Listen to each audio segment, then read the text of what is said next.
Anak-anak ini sangat menyedihkan. Mereka diberi nomor oleh tentara bersenjata ketika mereka lahir, dan dikirim untuk tinggal di barak. Ketika mereka berusia 5 tahun, mereka mengatur agar mereka menonton kompetisi pertempuran berdarah.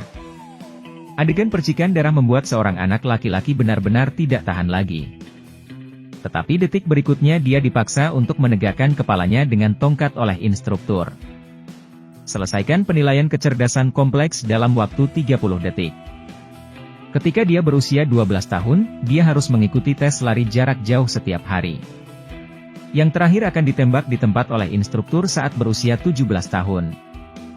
Mereka akan melakukan latihan menembak yang ketat. Selama target muncul, tidak peduli pria atau wanita, tua atau muda. Mereka akan dibunuh dengan satu tembakan. Ini adalah pelatihan setan harian. Kelompok anak-anak ini telah melewati 17 tahun penuh. Mereka yang selamat dengan sukses akan memiliki nama, golongan darah, dan nomor yang diukir di wajah mereka oleh instruktur. Tujuannya adalah untuk memfasilitasi penyelamatan transfusi darah di medan perang. Karena mereka ada artinya adalah berperang. Mereka yang dilatih untuk menjadi mesin perang telah lama kehilangan emosinya. Tidak ada apa-apa selain pembunuhan di mata mereka. Todd adalah yang terbaik dari kelompok itu. Dari bumi hingga luar angkasa, dia tak terkalahkan sepanjang jalan. Performanya luar biasa, dan statistik menunjukkan bahwa dia adalah mesin pertarungan yang sempurna. Namun meski begitu, Todd akhirnya ditinggalkan oleh tentara. Pada hari ini, kolonel membawa sekelompok tentara botak baru. Semuanya adalah pejuang manusia super yang dimodifikasi secara genetik dengan daya tahan, kekuatan fisik, dan kekuatan reaksi yang lebih kuat. Untuk terus meningkatkan efektivitas tempur tentara, sang kolonel memutuskan untuk menggantikan Todd dengan tentara botak ini. Begitu kelompok veteran ini mengatakan ini, mereka ditolak oleh kapten. Dia percaya bahwa para veteran telah mengalami banyak pertempuran dan memiliki pengalaman yang kaya, yang tidak dapat dilakukan oleh para rekrutan botak. Kedua belah pihak tidak bisa berdebat. Akhirnya memutuskan untuk menggunakan permainan untuk bersaing. Akibatnya, apakah itu hit rate yang dirancang atau kompetisi ketahanan lari jarak jauh? Veteran itu tidak ingat kepala botaknya, dan rekrutannya masih luar biasa. Mengalahkan 3 veteran terbaik. Meski dia terluka selama proses tersebut, ia akhirnya memenangkan kompetisi tersebut.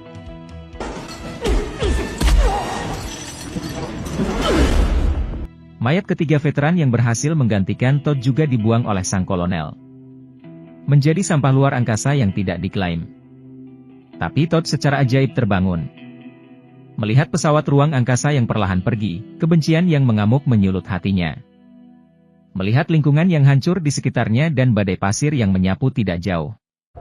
Tugas pertama Todd adalah memikirkan cara bertahan hidup. Dia berpegangan erat pada sebuah besi di depannya. Angin menyapu pasir dan kerikil yang melolong, tangan dan tubuhnya juga karena tarikan besar. Hingga pendarahan tidak berhenti. Dengan cara ini, dia bertahan dalam badai untuk waktu yang lama. Akhirnya berjalan sepanjang tali ke kampung konsentrasi bawah tanah rahasia. Todd melihat sejumlah besar pengungsi muncul di sana. Tiba-tiba pintu terbuka, Todd mengawasi dengan hati-hati. Tetapi hembusan angin kencang membuatnya terjatuh dengan keras berguling di tangga hingga pingsan. Secara tidak sengaja masuk ke kampung pengungsi. Langsung menyebabkan keributan besar di tempat itu. Tempat itu belum dikunjungi oleh orang luar selama ribuan tahun. Untuk Todd, tamu tak diundang itu, para pengungsi menyatakan perlawanan satu demi satu. Berteriak untuk mengusirnya. Tetapi pemimpin wanita yang baik hati itu memutuskan untuk mempertahankan dan menyerahkannya kepada keluarga Metz untuk diurus. Awalnya, para pengungsi sangat tidak setuju dengannya. Dia benar-benar tidak terlihat seperti orang baik karena penampilannya yang garang. Tetapi setelah berhubungan beberapa saat, semua orang melihat bahwa pria tangguh ini tampaknya bukan orang jahat. Selain tidak buruk dalam berbicara dan banyak makan, Todd juga tidak melakukan apapun untuk menyakiti semua orang. Pada hari itu, Todd pergi bersama semua orang untuk mencari kebutuhan sehari-hari. Dalam prosesnya, tiba-tiba terjadi badai, dan Jimmy yang sendirian hampir tersapu angin. Melihat penduduk desa mencoba yang terbaik, Tetapi mereka tidak dapat menarik tali untuk menyelamatkan orang-orang. Mereka melarikan diri pada saat kritis dan menyelamatkan nyawa Jimmy dengan mudah. Sejak itu, para pengungsi lambat laun menerima Todd. Bahkan mengundangnya ke pesta karnaval akbar. Tapi hari yang begitu damai membuat Todd semakin merasa tidak nyaman. Dia telah dilatih oleh iblis sejak dia masih kecil. Dia tidak tahu bahwa hidup bisa begitu sederhana dan bahagia. Begitu juga pembunuhan di tahun-tahun awalnya. Adegan mulai diputar berulang-ulang di benaknya. Ada tarian bahagia di satu sisi dan pembantaian berdarah di sisi lain. Semangat Todd menjadi sangat tegang. Dia bersembunyi sendirian dan melampiaskan emosinya dengan pukulan. Yang dia pikirkan hanyalah adegan dia berburu dengan senjata di masa lalu. Saat ini, Jimmy menemuinya dan ingin memberi hadiah. Untuk berterima kasih padanya karena telah menyelamatkan hidupnya waktu itu. Tetapi Todd, yang sedang emosi, mengira itu adalah musuh di medan perang. Dia mencekik lehernya dengan erat, hampir menyebabkan Jimmy mati tertimpa roller yang berputar. Untungnya, Todd sadar kembali. Pada saat kritis, menyelamatkan nyawanya. Setelah kejadian ini, pemimpin perempuan harus mempertimbangkan kembali nasib Todd. Tidak lama kemudian, setiap kali si bungsu berlari untuk bermain dengan Todd, tiba-tiba seekor ular kecil berwarna hijau dengan racun yang kuat merayap ke arahnya. Todd melemparkan sepatu ke arah anak kecil itu, mengisyaratkan agar ia memukul ular hijau itu dengan sepatunya. Tapi anak laki-laki itu ragu-ragu saat melihat ular berbisa di depannya. Melihat ular berbisa itu menyerangnya, Todd terbang ke depan dan menangkap ular berbisa itu. Tapi dia tidak langsung membunuhnya, terus membujuk anak laki-laki itu untuk menyelesaikan sendiri. Namun adegan ini dilihat oleh Mads yang bergegas mendekat. Dia menikam ular berbisa itu sampai mati dengan tongkat besi dengan kejam. Kemudian mencela Todd atas ketidakmanusiawinya. Keesokan harinya, pemimpin perempuan mengadakan rapat pemungutan suara untuk meminta pendapat semua orang tentang nasib Todd. Insiden berbahaya terjadi satu demi satu, ditambah dengan kata-kata buruk Todd sendiri. Dia akhirnya diusir dari kampung pengungsi oleh semua orang. Lalu datang ke tempat pembuangan sampah sendirian, di mana dia menyalakan api di pipa besi, memikirkan bagaimana hari ini hidup di kampung pengungsi. Melalui mata Todd, air mata tertumpah untuk pertama kalinya. Mungkin selama bertahun-tahun, kampung pengungsi itu memberinya perasaan seperti di rumah untuk pertama kalinya. Meskipun pada akhirnya dia diusir, dia merasakan kehangatan dan cinta di dalam. Malam itu, Mads dan istrinya sedang tidur nyenyak, ketika seekor ular berbisa merangkak ke tempat tidur mereka dan hendak menyerangnya. Anak laki-laki kecil itu tiba-tiba memukul ekor ular itu dan menghancurkannya sampai mati dengan sepatu botnya. Mereka yang terbangun dari tidurnya, melihat pemandangan di depannya, tiba-tiba mengerti apa yang dilakukan Todd hari itu. Mereka tahu bahwa dia telah berbuat salah padanya. Jadi dia segera bangun dan berpakaian, siap untuk menemukan Todd dan kembali.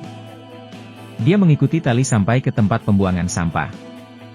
Benar saja, dia menemukan Todd yang kesepian di sini. Atas apa yang dia katakan hari itu, dia meminta maaf.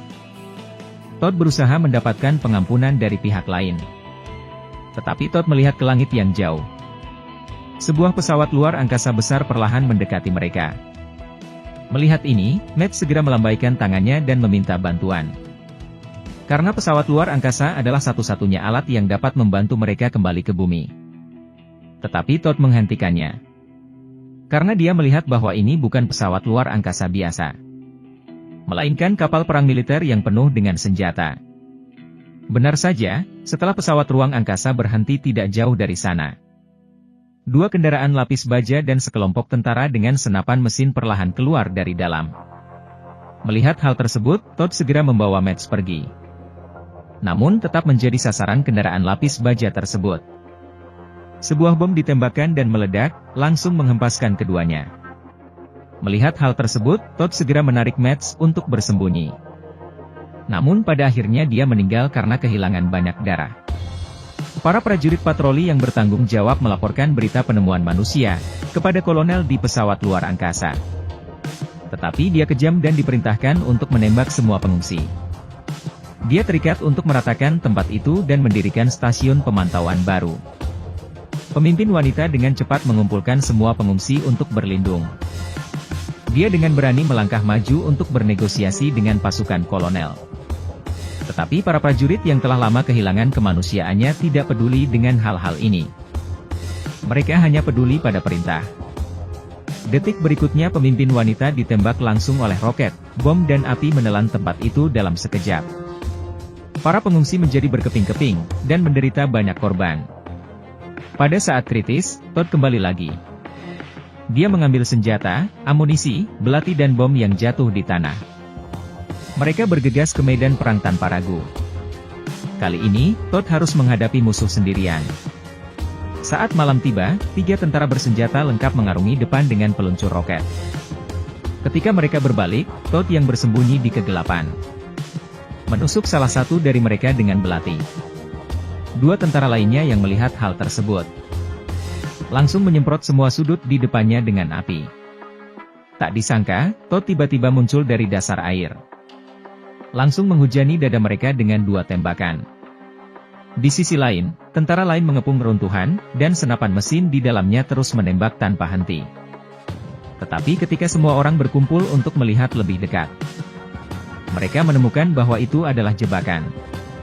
Melarikan diri jauh, dan bom diledakkan.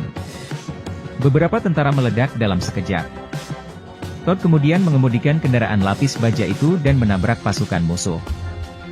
Melihat musuh telah musnah, Todd bergegas kembali ke kampung pengungsian. Siap membawa semua orang pergi. Tapi dia menabrak tentara botak yang sebelah matanya telah dibutakan olehnya. Keduanya bertemu lagi, tetapi darah dan daging Todd bukanlah tandingannya. Segera, dia dipukuli sampai berdarah dan jatuh ke tanah. Tentara botak terus memukulnya hingga terjatuh ke tanah. Melampiaskan amarahnya dengan keras dengan tinjunya.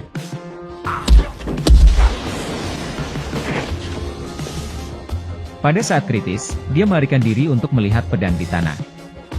Tetapi tentara botak yang lebih sensitif daripada orang biasa mendapatkannya lebih dulu. Tanpa diduga, Todd menusuk tubuh tentara botak itu langsung dengan baling-baling. Akhirnya mengandalkan kecerdasan unik menang atas mesin pertarungan yang menakutkan ini. Melihat tentara botak telah musnah, sang kolonel memerintahkan para veteran itu untuk menanam bom nuklir. Bersiap untuk meledakkan tempat itu secara langsung. Tetapi ketika para veteran memasang perangkat bom nuklir, dia tiba-tiba melihat mantan rekan satu timnya melarikan diri ke arahnya. Kolonel di pesawat luar angkasa memerintahkan untuk segera menyalakan pesawat luar angkasa untuk melarikan diri dari tempat itu. Tetapi dia bersikeras menunggu para veteran kembali dengan selamat. Kedua belah pihak bersikeras pada pendapat mereka sendiri dan berdebat tanpa henti. Dengan marah, sang kolonel menembak dan membunuhnya secara langsung. Belum melihat pemandangan ini, pilot sangat ketakutan sehingga dia segera menyalakan mesin. Pada saat ini, para veteran tiba-tiba muncul dan menaklukkan sang kolonel, dan dengan paksa mengantarnya kepada Todd.